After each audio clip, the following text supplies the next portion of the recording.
I'm a fertility specialist, and I've seen infertility rates rise. I have found that our diets that we've been advised to consume for many years are significantly a powerful cause. My name is Michael Rubino. I'm on a personal mission to make sure you don't get sick inside your own home. I knew there was something wrong. I'm just so relieved there's something that you can do about it. Thank you for joining us for another episode of Never Been Sicker. I'm your host, indoor air quality expert, Michael Rubino. And today's very special guest is Dr. Kiltz. Dr. Kiltz, thank you so much for taking time out of your busy day to be here with us. Michael, it's really my pleasure to talk about, we're never been sicker. That's what it seems like is happening out there. Yeah, and I'm curious from your perspective, why is that the case? I mean, we really have never been sicker than we are today. What do you think is happening out there? Modern medical advice and the governmental advice is killing us.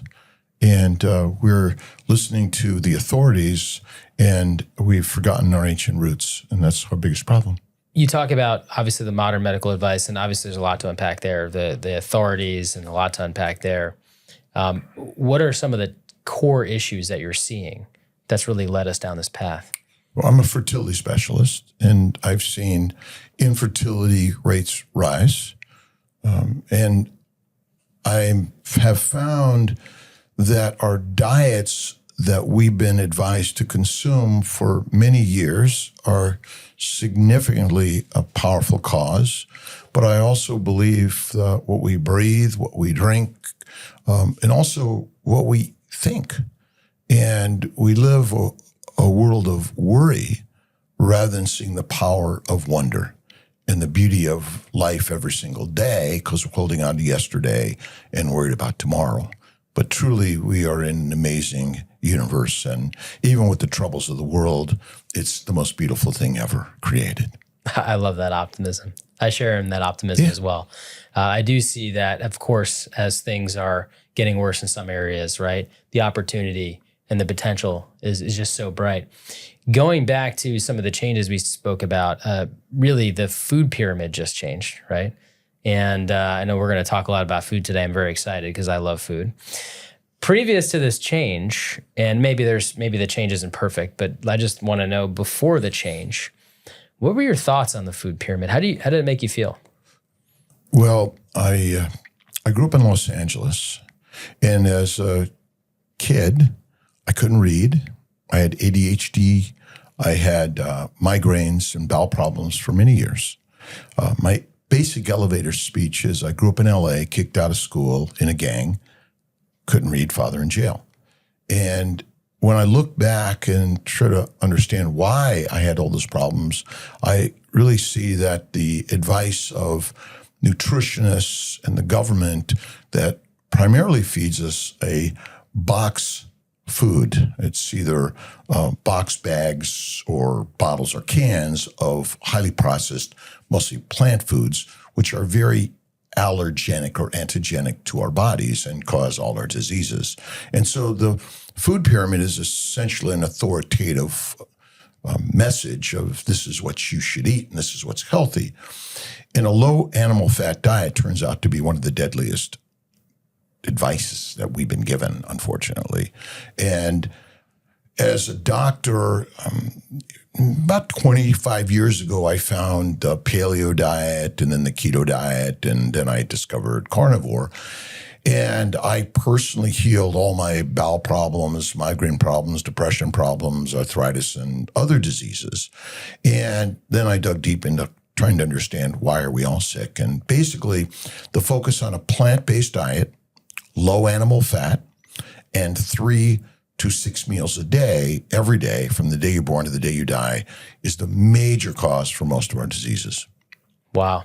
Now, you're a huge fan of the carnivore diet, and you just said that it's helped you.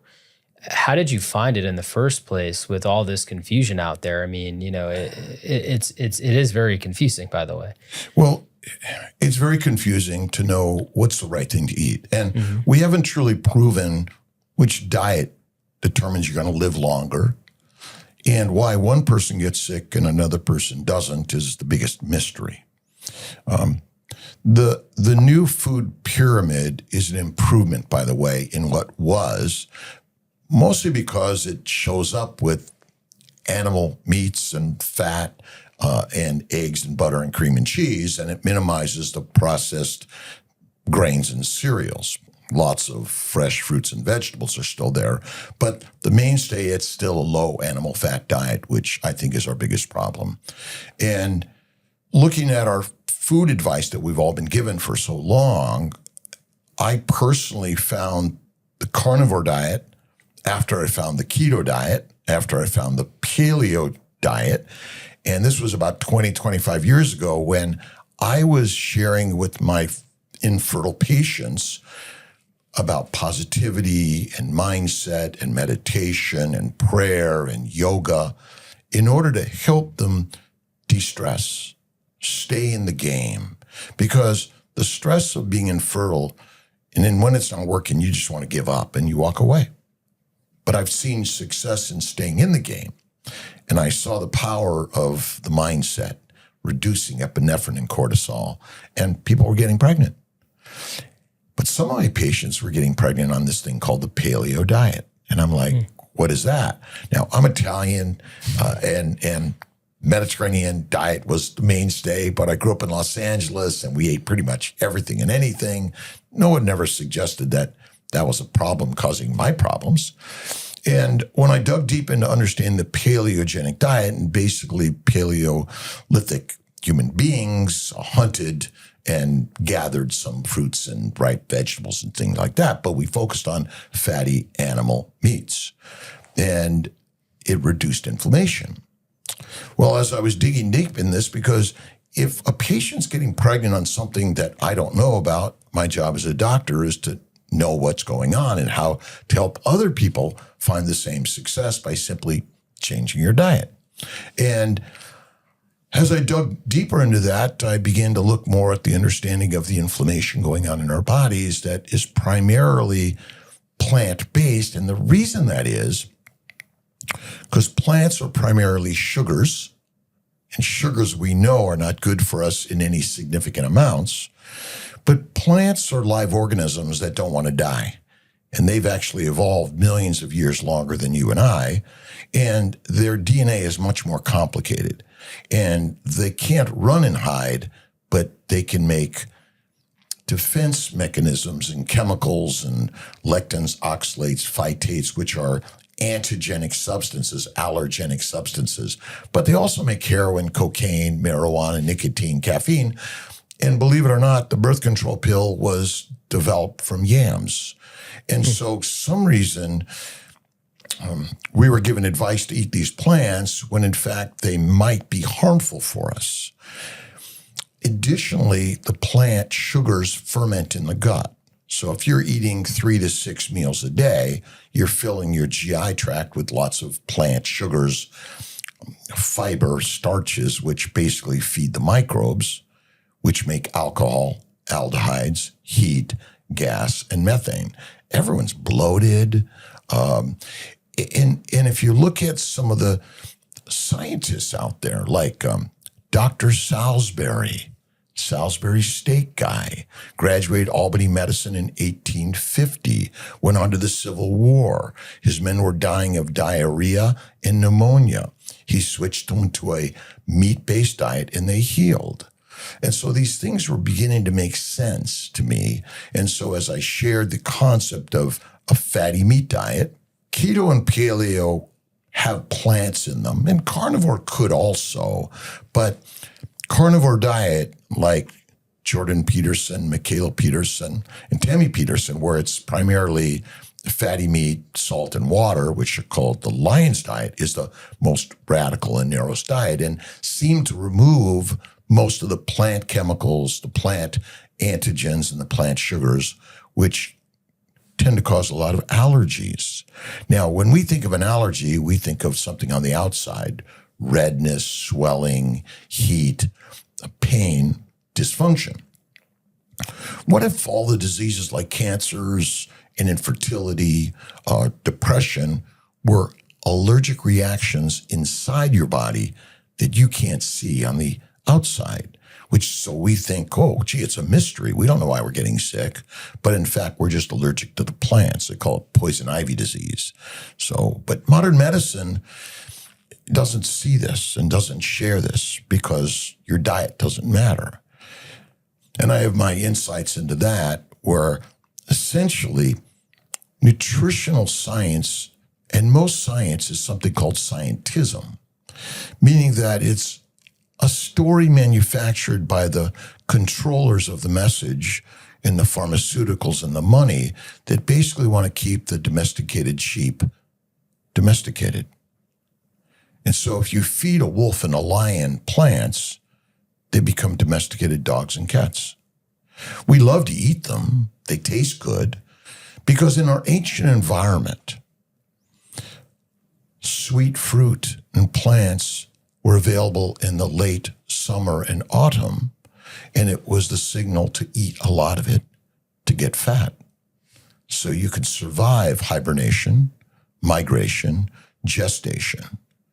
And basically, a bear that isn't fat enough can't reproduce and will die in hibernation, and their young will not grow to adulthood or even to be born.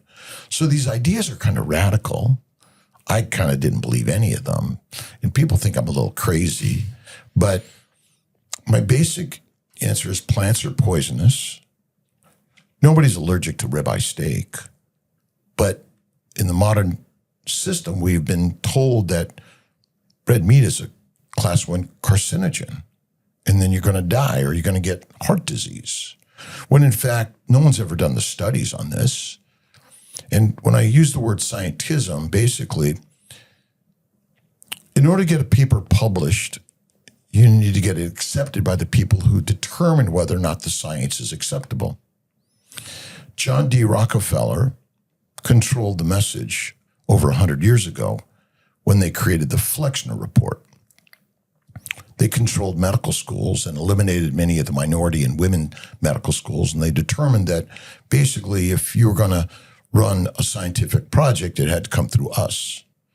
And so there seems to be a mission of money over mommies, men, and masters. And in my opinion, the carnivore diet is the most powerful diet any of us can do. It's fatty meat, rare to raw, with organ meats, and eliminate the plants. Eat once a day or less, and we're built for fasting. And the more fasting you could do, the healthier you feel. And the fasting basically empties the gut. The gut is always full because most people eat at least 2, if not 3 meals a day with snacks in between. From the day they're born to the day they die, they don't fast. And so in the gut, you're always digesting. Insulin's always on the rise, always converting the sugars and amino acids in the liver to fat. I think insulin's doing a good job of making us all fat, but mostly because the advice we've been given by the teachers, the physicians, the authorities, which we all have looked up to, and we feel a little uneasy because even for me, speaking these words get me in trouble. I've been reported to my medical licensing board. I've been told by many people that makes no sense and it's absolutely wrong. What I don't know is why one person gets sick and another person doesn't. About 10% of smokers get lung cancer, but likely 90% get something if it's not lung cancer. But our ability to predict why one person gets heart disease or cancer, even on a standard diet, we don't know this. We had talked a little bit about genetics and epigenetics. Interesting enough, the DNA is really not the master switch here. It's the environment.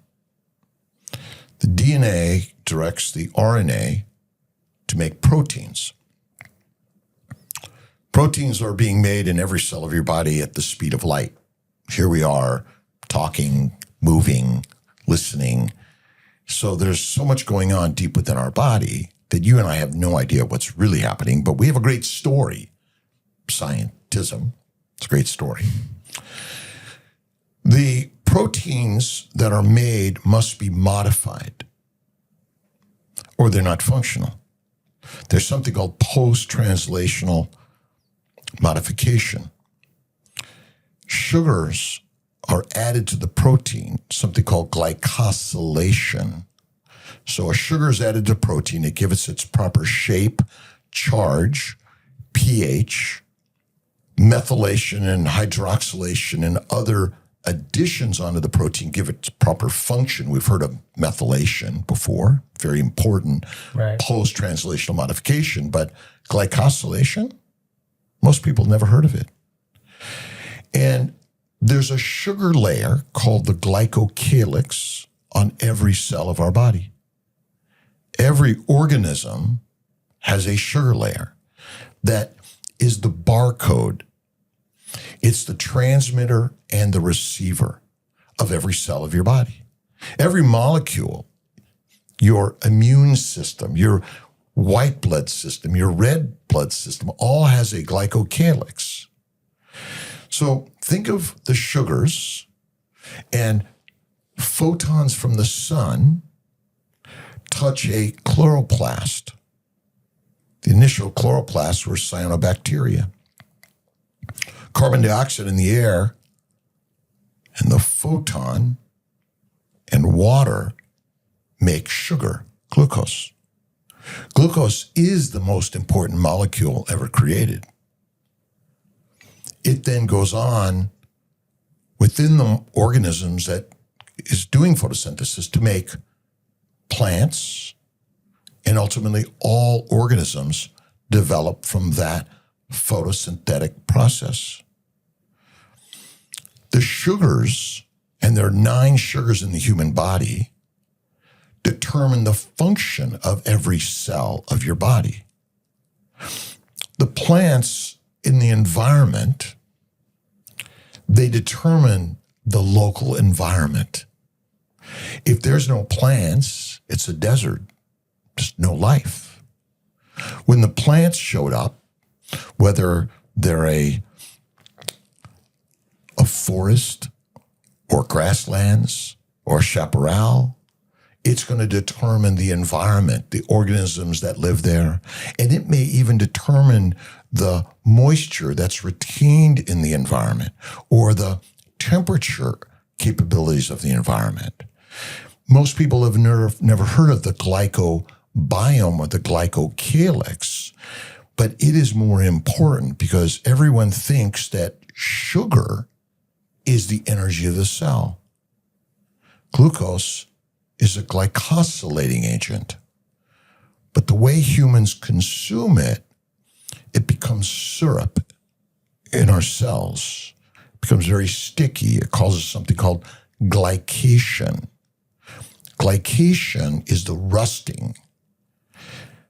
My ADHD, my depression, my anxiety, my inability to read, and my migraines as a child were likely due to some glycation damage to my brain, my bowels, my vessels, my eyes, and other things. And so, is diet important? You better believe it is. And the most important change that has happened is a low animal fat diet. Ever noticed that butter never molds? Yeah. Why? Because fat is anti-inflammatory.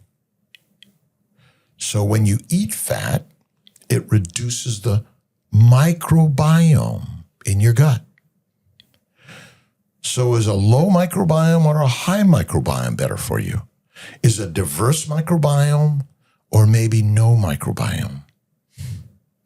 The science basically is selling you a product.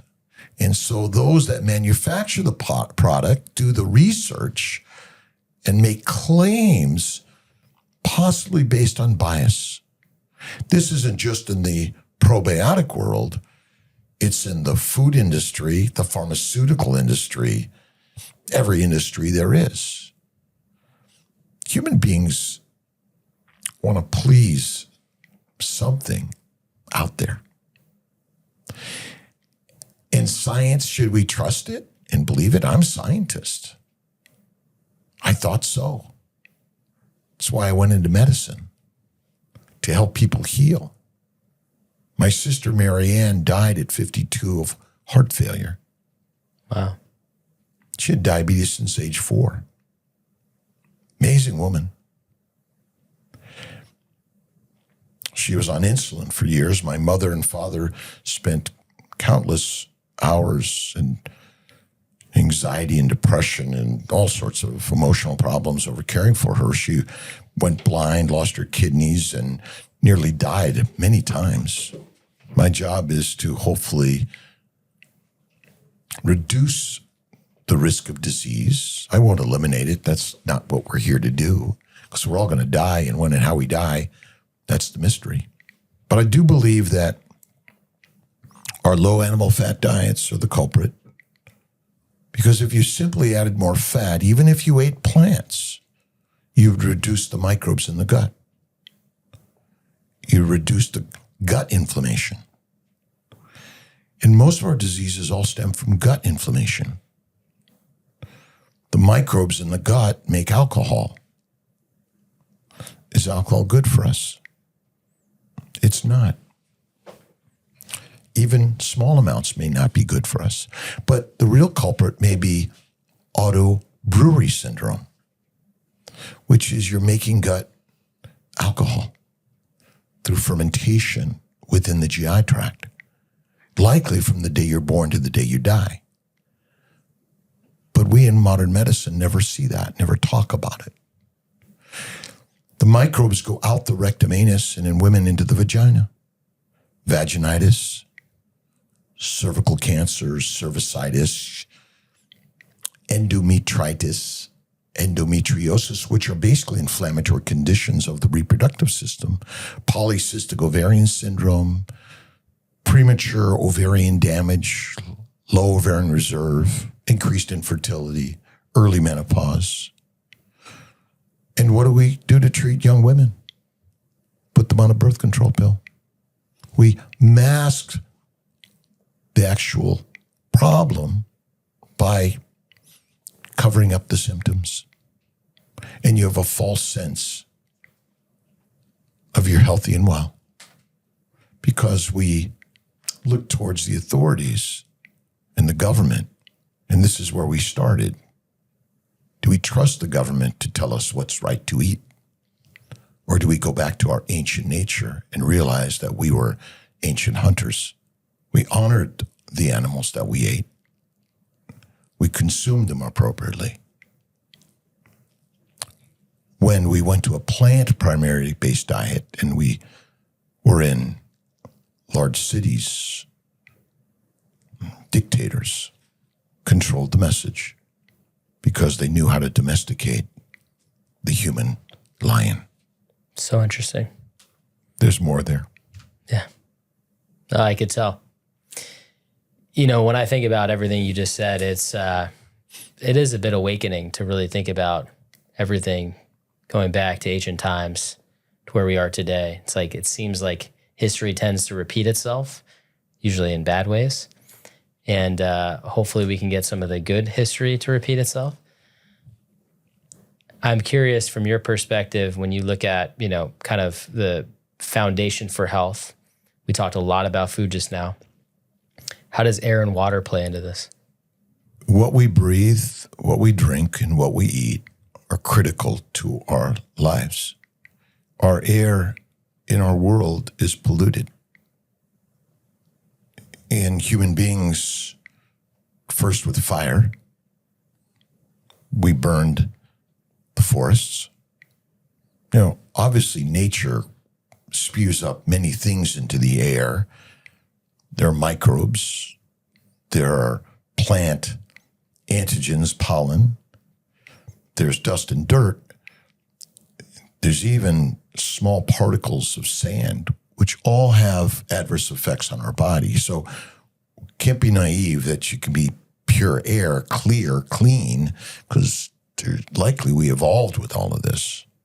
But I think in our modern world with industrial pollution, just all of our lives, by the way, and this is not blaming any people out there or any system, because we're all part of it. It's what can we do to mitigate it, to minimize the air we're breathing outside and the air we're breathing inside. So I think whether there's off-gassing from the clothing we wear, the detergents we use, the products we put in and on our body, the curtains, the paint on the wall, the carpets, all these things are critical.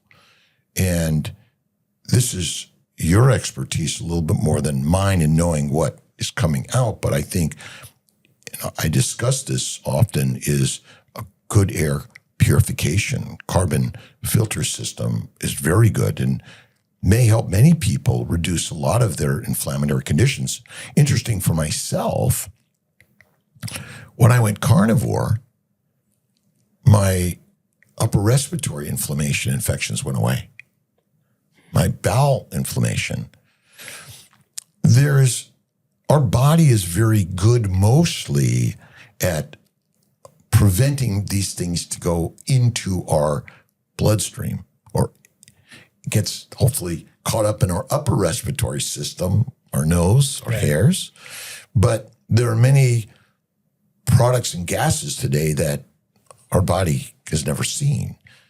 And so these are things I believe are very important. We're drinking all sorts of substances. Where's our water coming from? Most of us have been drinking out of our taps, and there's been lead pipes for so long in so many ways. I think these are all important things that people need to look at. I'm focused mostly on the diet because I think that's the major part of what manages to get through our system. If you can change your diet, you'll beef up the defense systems of the upper respiratory, the lungs, and the gut, and hopefully prevent a lot of those chemicals and antigens from getting into your bloodstream and then causing the damage and disease. Yeah, it sounds like controlling the controllables, when it comes to the environment, is one of the most successful things you can do. And obviously, diet, it's like you can make these decisions right now. But changing your diet is like changing your religion or politics. It's not easy. We're built for hard. Nothing really great has ever come from watching TV and laying on a couch and complaining. I'm not here to complain about the government or anyone else because I'm not waiting for anyone else to fix it. I can fix the things that are relevant to what I can control. I'm not going to lose sleep over the air I'm breathing right now. It doesn't help me. I'm not going to lose sleep over many of the things going on in this world. It's part of God's creation. It's nature. I love the environment I live in 99.9% of ways. I look optimistically at every single day of life. I think there's ultimately a great creator that created all of this and has a path and a purpose. I think we do have control over visualizing that path and purpose because I think the energy is within all of us. And so, yes, control the things you can control.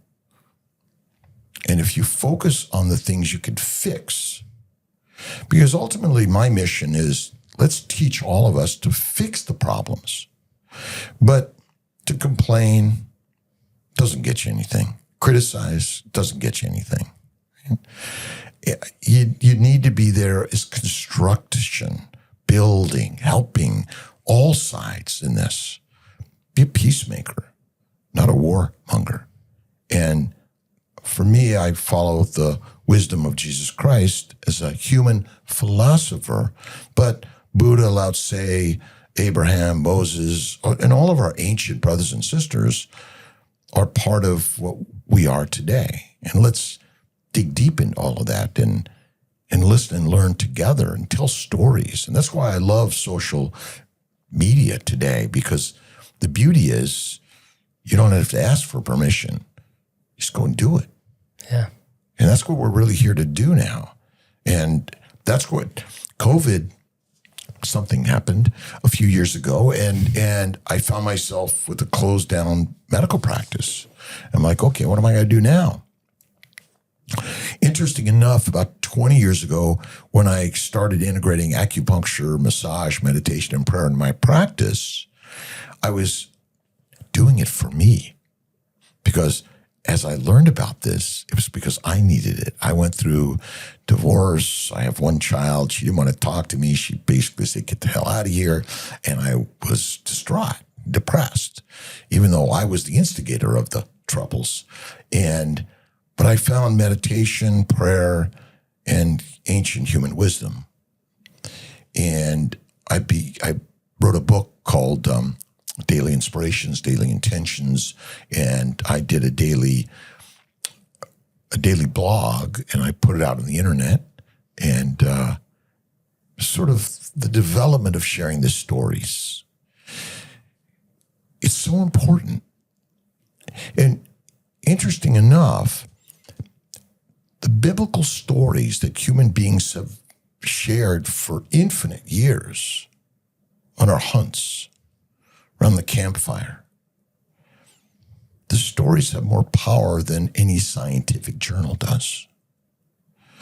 The p-value is just a made-up number, and scientific, prospective, randomized, double-blind, placebo-controlled studies are very imperfect because they forget about the power of the human mind and that we're evolving through our experiences. Ever since modern science over the last 100 plus years got involved, we seem to be getting sicker. The cost of healthcare is going up. Number of drugs are infinitesimally growing, and yet we're getting sicker. I know. I've learned from people like yourself on YouTube, TikTok, Instagram, all social media, because it's a story of, hey, I used this filter, or I changed my cleaning solutions, or I changed my mindset, or I changed my diet. And you don't have to be carnivore, by the way. There are lots of different diets and experiences that you can do to heal. But ultimately, I run a very busy fertility centers in America. We are the most affordable. Integrate Eastern and Western medicine for years. Whatever I can do to help you heal naturally is my first priority. It's amazing. And when we chase money, we find misery. But when we lead life with love, we help create a family of mothers and fathers and children, which ultimately are masters. Whether you deliver or have your own children or not, it doesn't really matter. But we're all brothers and sisters. And I think that's one of the things I love about social media, because even though we might not be face to face, the human brain doesn't know that. It now gives access to people around the globe in places where they may not have easy access to these ideas, or even friendships. Yeah. And people just want to be able to talk and listen and learn and share. And that's one of the most important things I've learned in my a complete 71 years, technically, or no, a complete 70 years, March 12th. Incredible. It is incredible. If there wasn't a mirror around, I still feel 16. That's amazing. It is. It is. You know, it's lifestyles, and you don't have to be carnivore, by the way, but eat less frequently. I do 1 time a day. I believe animal fat is critical and important for the human body. Fat is the only fuel for the body, and it's the building block. Adipose tissue. Obesity causes no disease. None. getting ready for something massive coming because we've gone through it for infinite years prior. We're hyperphagic to get fat, to survive the famine, the hibernation, the migration, or being jailed in this world unjustly. But we will not give up, because no one can take your heart and soul from you when you understand the power of your mindset. What you think every day creates your day, because there's nothing out here. This is the crazy part about it. There's nothing out here. It's all here. It's all here. That's why I tend to focus on the mind and faith first over everything else. That makes great sense. And since you brought up the Bible, I wanted to ask you, I don't know when's the last time you took a gander at Leviticus, but there's actually a mold remediation protocol in the Bible. They would basically remediate these homes. They were stone homes back in the day. And if the mold came back, they would actually tear the house down and carry it outside the village. And they called them tainted stones. Like, that was it. This was a problem that was coming back. Obviously, they did that for a reason. They must have been getting sick. So I'm curious, what are your thoughts on that? And, because mold is obviously a big topic these days. And how does that play a role into your practice? Well, the Bible are human stories of how we lived, how to improve our lives, mythologic, metaphorical. Those are important stories. Mold is everywhere. Lichen. You ever notice it grows on rocks? Mm-hmm. Pretty amazing, huh? Bacteria, yeast, and viruses and all the other microbes live everywhere. Miles up in the atmosphere and miles down into the earth. They're in our water, they're in our air, they're in our homes, they're everywhere. Much of our homes are hermetically sealed today. And moisture is trapped and mold thrives and grows. We evolved in that environment. And I was working on a book called The Boy Who Ate the Sun. And all these particles are everywhere. Back to sunlight, the photons, which basically is all life. We're getting ready for a meat party tomorrow night at my house. Got 150 pounds of steak we're cooking for 100 people-ish. And we were cleaning some of the chairs outside, and they were covered with mold. It's everywhere. And how do you remediate it? You move out. You clean it out. But it will be back because it's everywhere. And how do you prevent it? Air it out. Keep the humidity down.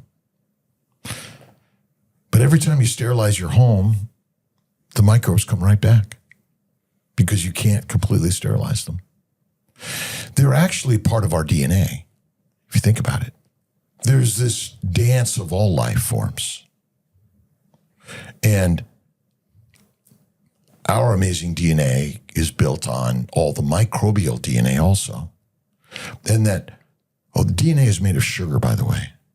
Deoxyribonucleic acid. It's a sugar foundation. And basically sugar is the structural components and the cell towers. And so they're there. We can't eliminate them. We shouldn't eliminate them because they're powerful and they're part of the fact that we're even alive. We cook with them. We ferment with them. We make our breads with them. How do we learn to work better with them is maybe the question. I think that our homes are also full of them because most people are consuming a high plant-based diet, which the mold really loves. No matter what you do, there's going to be flour everywhere. And what was the primary food for our ancient brothers and sisters? When they were in their homes, it was bread. By then, it was bread, because otherwise we were nomads. We were moving with the herds. We were hunters. So mold wasn't the same problem it became once we built our huts. And we were a bread and beer-centric world. That's how you control a human being, feed them bread and beer. Because opium or opiate-like substances are in bread and beer. And so the carnivore lifestyle, you could use the word keto or paleo, but I think we are lions. We're killers. We're hunters. We're not sheep. I think the Lion of Judah and Jesus taught us that. Doesn't matter your religion. It's philosophy. It's human stories. When you add the fatty meat, dry aging. You dry age meat. So what coats the meat? It's the microbes. But the coat of fat is antimicrobial. It keeps the bad bugs out and allows the good bugs to do their work. Now, a good bug could be a bad bug. It depends on the numbers in the environment. And so by introducing a fatty meat-centric diet into your home for you and your children, you will help reduce the inflammation and the microbes in their bodies. And I believe it'll begin to reduce those microbes in your home environment because you're not consuming a plant-based diet. You're consuming an animal-based diet, which isn't a good source of food for the microbes. Now, when you hunt and kill the animal, you're not killing a skinny, scrawny, no-fat animal, are you? You're hunting the fatted cow, the bull. You want the fat because adipose tissue is the most important cellular tissue in your body. Not your muscles, not your organ systems, although they're important because without them functioning properly, you cannot do the work necessary to be a human lion. But if you have no fat on your body, you're dead. And what do we think about obesity and fat? It's the most negatively judged part of our existence. You're fat? Oh, you're not eating that fat, are you? But in fact, if there's a famine, you better wish you were fat. And if you're pregnant and can't eat in the first trimester because of nausea and vomiting, once again, you should be glad you're fat. Because fasting for men and women is one of the most amazing things you can do to cull the microbes because you're not feeding them now. They're mad at you. They're going to die off. They're going to release their toxins and you're going to be feeling miserable. But you're a human lion. You're strong and capable and withdrawing from the message of misery, which are plants are good and meat is bad and fat is really bad. Because the new guidelines still stipulate less than 10% of your calories from fat, but it should be the majority technically. Did it hit the mold? Yeah, it hit the mold. So I do have some questions regarding just obviously we talked a lot about protein and animal fats, right? Trying to limit vegetables. Are all vegetables bad? Are you right? Are you staying away from all vegetables? Are there specific ones to stay away from? Plants are mostly sugar, but all cells of all organisms, plants or animals, contain sugars, fats, and proteins. No other organism asks what macronutrients they should consume. No other organism cooks their food.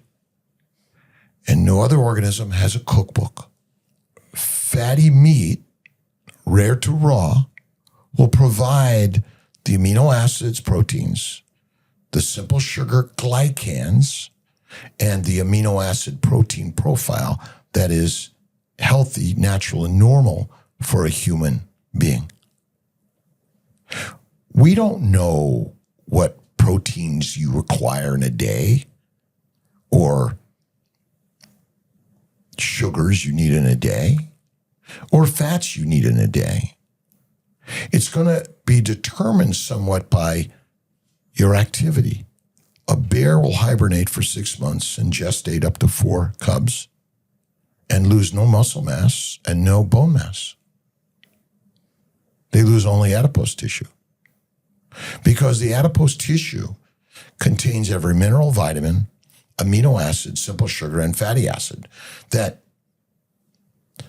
bear needs to thrive and survive while she gestates, and the building blocks for the beating hearts of those baby bears to grow. Is our science on nutrition maybe wrong? Big time. Is there science on metabolism and the metabolic process maybe wrong? Big time. But scientists are not very open-minded to change. And they believe there's something called hard science. There's some things that are just purely 100% true. But they don't understand that science is theoretical. We're only proving it to a certain level. And they don't understand the human brain. We're storytellers. All science, even math, is a story. We've all agreed on these things. We accept them. I don't know the answer to how much protein, amino acids, fat, and sugars you require in the day. People say you have no requirement for carbohydrates. Untrue. Because when you eat an animal, even lean meat, it has sugars in there.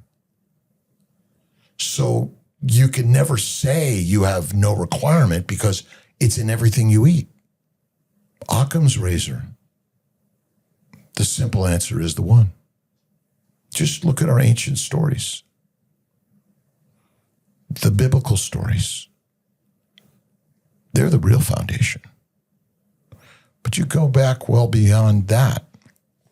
We're making assumptions of what we ate 50,000 years ago or 100,000 years ago. And science is giving us some evidence, but they can't always be clear and absolute. But I believe we came out of the trees, not to eat the grass, but eat the grass eaters.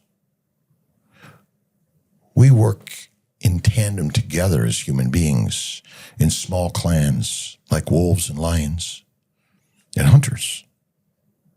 But we saw something in a stone, a tool, a stick, a spear. And that hunt is part of our story. It is today.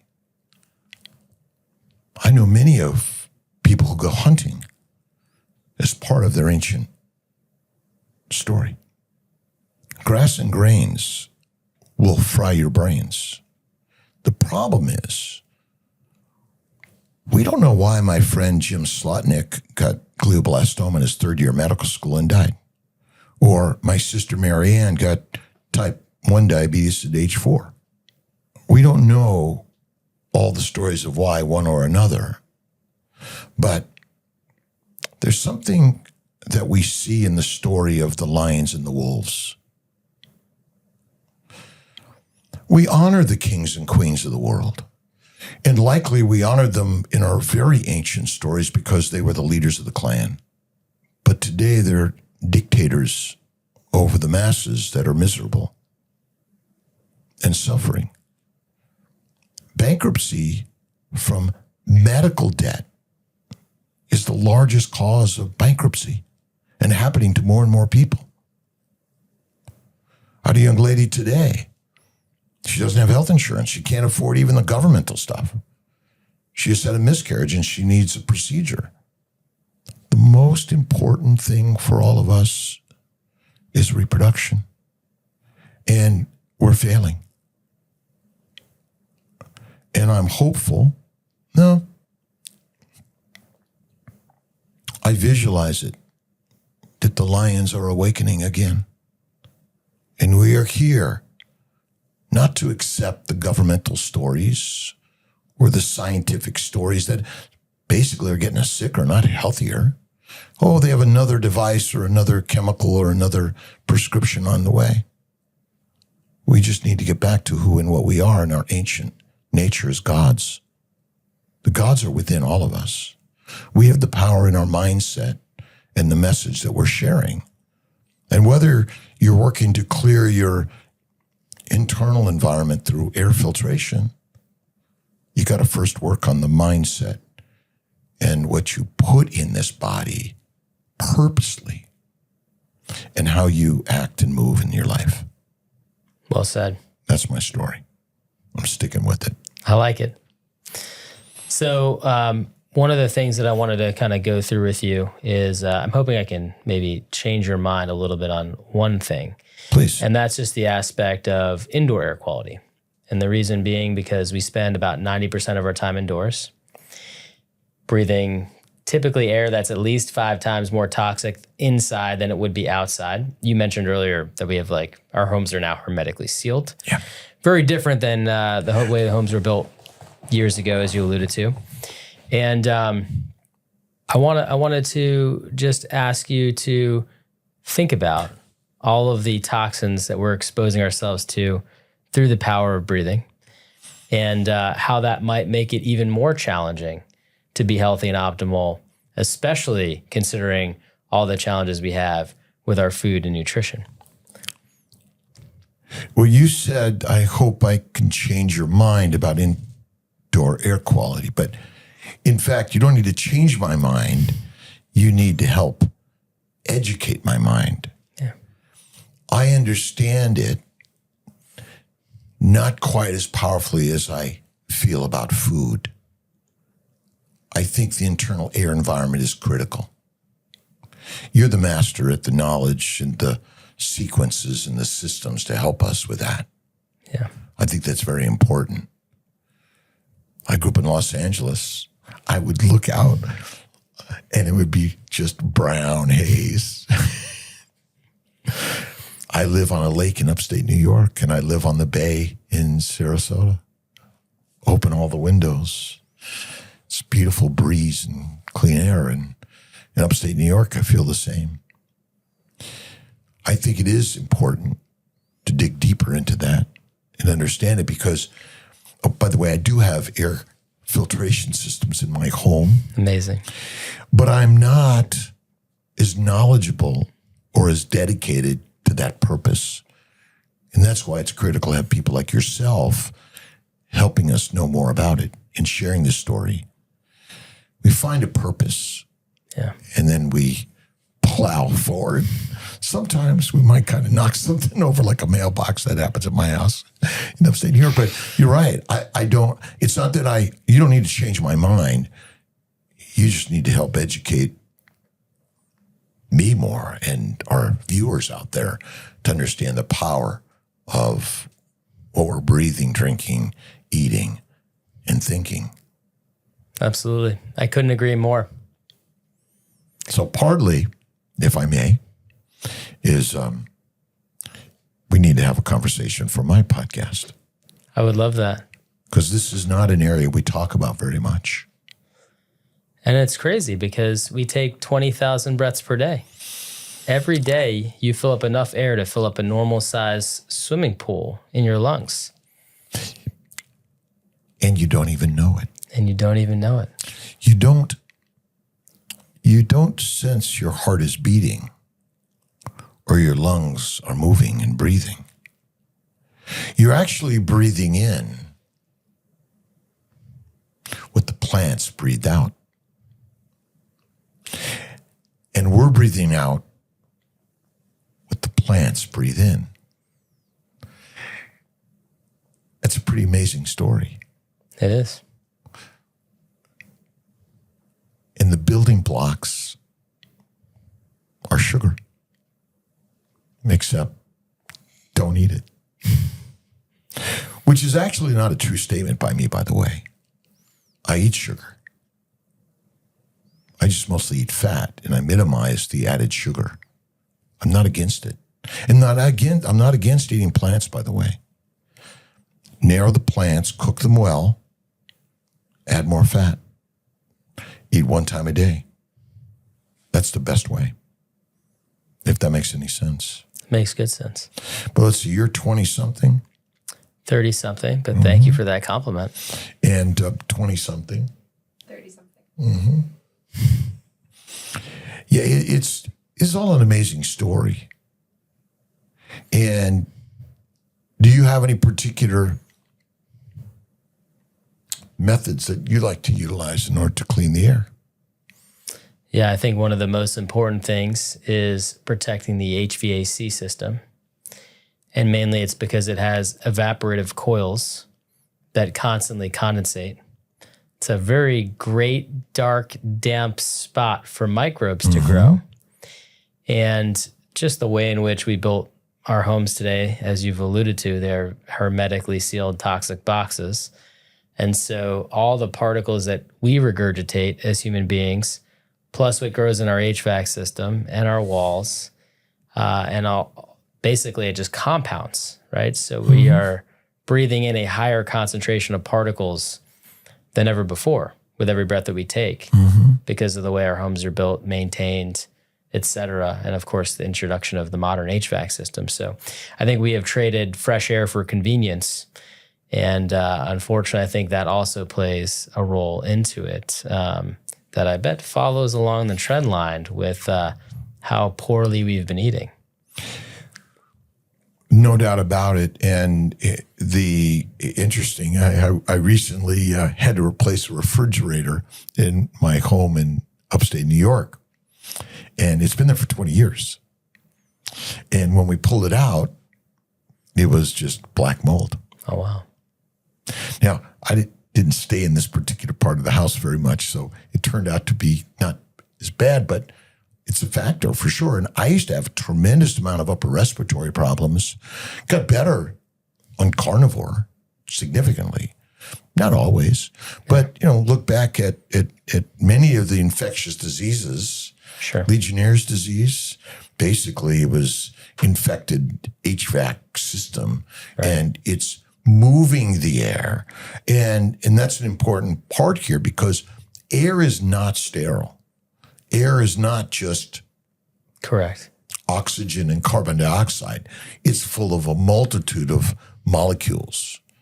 And it's supposed to be, but it's not supposed to be way up here in the microbes, and it's not supposed to be zero. Right. Just like the gut is not supposed to be zero, but it's not supposed to be here. Right. And whatever we can do, we can do much to benefit our environments because ultimately the environment determines the health of your body, the longevity of your life. And we need to be conscious of these things every single day. Totally. I've got 2 fun questions for you. Oh, it's been really unfun so far. No, these are... Okay. We're going to let our hair down now. Are you ready? Okay. I cut my hair today. So, oh, boy. Sometimes controversies are fun because there's some truth in them. What's a controversy that you've found truth in? Oh, I live controversy.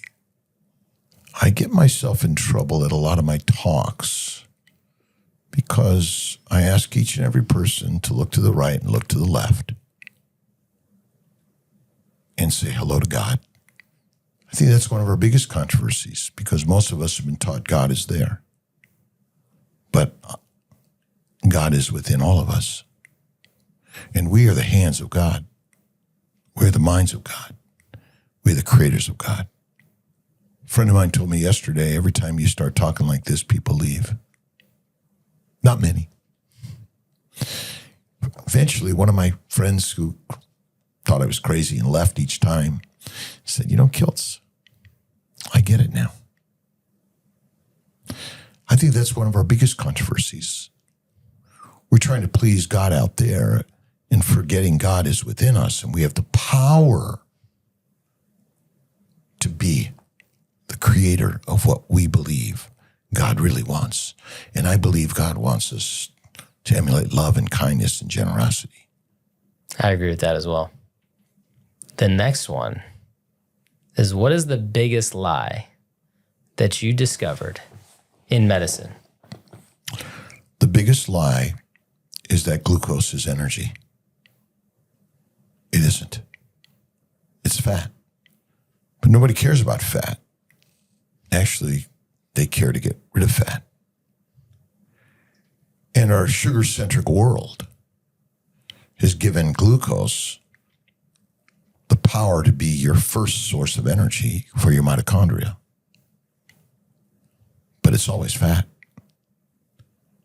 And I believe that this is the most powerful story, because when we realize the power of fat in adipose tissue, we will heal so many. But the ancient explorers that discovered cane sugar exploited the peoples of the world in a story that focuses on sugar. But fat is where it's at, and obesity is survival. And that's controversial. Now, before we leave today, where can people find you? You have one of the most successful fertility clinics in America. Where can people get the help that they need? I own and run CNY fertility centers. We're pretty much everywhere in the world because we take care of people from everywhere. We're in upstate New York, and we're in Florida, we're in Virginia, we're in Atlanta, we're in California, we're in Colorado. But everything's online today. Everything's telehealth. And if you go to either cnyfertility.com or drkiltz.com, you'll learn more about how we integrate Eastern and Western medicine. And for many people, they get pregnant by just doing something different than they've been doing. It's incredible. It is pretty radical. It's interesting that we keep on banging on the same door and we're getting nowhere. I see a huge opening to the power of prayer and people opening up to God, coming back to Christianity and any other religions and asking these questions, but coming together and being supportive of our brothers and sisters that are suffering, even when they're of opposite religions or non-religious, because our purpose is to help our brothers and sisters. And so I think the world is opening up, and our modern technology is amazing. But sometimes we've got to put it away and connect with our brothers and sisters and listen and learn. Even if you are a different religion or you're a vegetarian and you don't believe in carnivore, you don't have to be. Just be. Right. And see the beauty in every human being. So if there is a woman struggling with infertility that's out there listening to this right now, what is an action item that they can take away from and start applying right here, right now, today? Most of us worry about what won't happen. This is never going to happen. I'm never going to have children. There must be a reason that this is happening to me. The real power is to visualize and see the baby in your arms. Vision boarding. Put the pictures of you and a baby, your partner and you and a baby, your growing family, because the universe really works through the mindset. And every thought you think has a transmitter that sends it out to the universe, And the universe is conspiring always in your favor. Even when you're in the pain and sorrow and you think this will never happen, God's just working in your favor. You may cry, you may be mad, you may be sad. Now dust yourself off. Be grateful for the growing family and the baby in your arms. To me, that is the most important thing for everything and anything in our lives. The stories often we hear are the negatives. Be patient and visualize. It's partly why I wrote my book on daily inspirations and intentions. And if you read the book by Rhonda Byrne, The Secret, but then The Biology of Belief by Bruce Lipton, Think and Grow Rich, The Power of Positive Thinking, The Alchemist. It's all a story. And my life has evolved in so many of those dreams. Power of the mindset. I'm a mom. I'm a dad. I'm a parent. I am the magic words of the universe. I am a mom. I'm a dad. Fatty meat, faith and fasting. That makes fertility. I have one other thing that I think is important. Tell your partner how amazing they are every single day, how much you love them and appreciate them. Feed them steak and eggs every day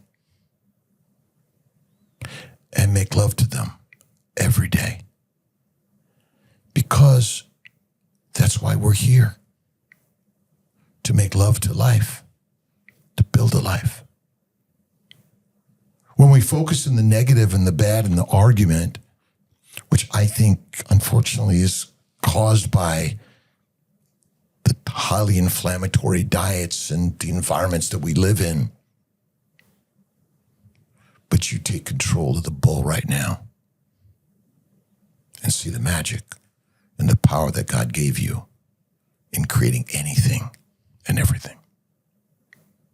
Dr. Kiltz, thank you so much for taking the time to be here today. Really Michael, appreciate it. God bless you. What a you. powerful message. We're going to end on that note for sure. Thank you.